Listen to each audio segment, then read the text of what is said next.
The History of American Education by Nina Haley. American public education differs from that of many other nations in that it is primarily the responsibility of the states and the individual school districts. The national system of formal education in the United States developed in the 19th century. Jefferson was the first American leader to suggest creating a public school system.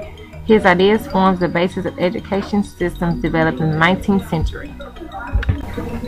The most preliminary form of public education was in existence in the 1600s in the New England colonies of Massachusetts, Connecticut, and New Hampshire. The overriding belief on educating the children was more due to religious reasons and was easy to implement, as the only groups in existence were the Puritans and the Congregationalists. However, the influx of people from many countries and belonging to different faiths led to a weakening of the concept. People refused to learn only in English and opposed the clergy imposing their religious views through public education. By the middle of the 18th century, public schooling had become the norm. After the Declaration of Independence, 14 states had their own constitutions by 1791, and out of the 14, 7 states had specific provisions for education. Jefferson believed that education should be under the control of the government, free from religious biases, and available to all people irrespective of their status in society. Others who vouched for public education around the same time were Benjamin Rush, Noah Webster, Robert Karam, and George Washington. It was still very difficult to translate the concept to practice because of the political upheavals, vast immigration, and economic transformation. Thus, even for many more decades, there were many private schools and charitable and religious institutions dominating the scene.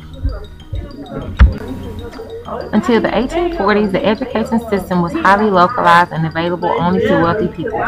Reformers who wanted all children to gain the benefits of education opposed this. Prominent among them were Horace Mann in Massachusetts and Henry Barnard in Connecticut. Mann started the publication of the Common School Journal, which took the educational issues into the public. The Common School reformers argued that for the case on the belief that common schooling could create good citizens, unite society, and prevent crime and poverty.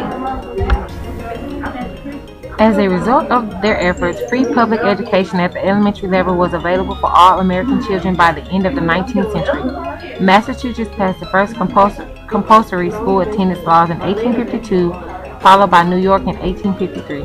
By 1918, all states had passed laws requiring children to attend at least elementary school. The Catholics were, however, opposed to common schooling and creating their own private schools. Their decision was supported by the 1925 Supreme Court rule in Pierce v. Society of Sisters that states could not compel children to attend public schools and that children could attend private schools instead.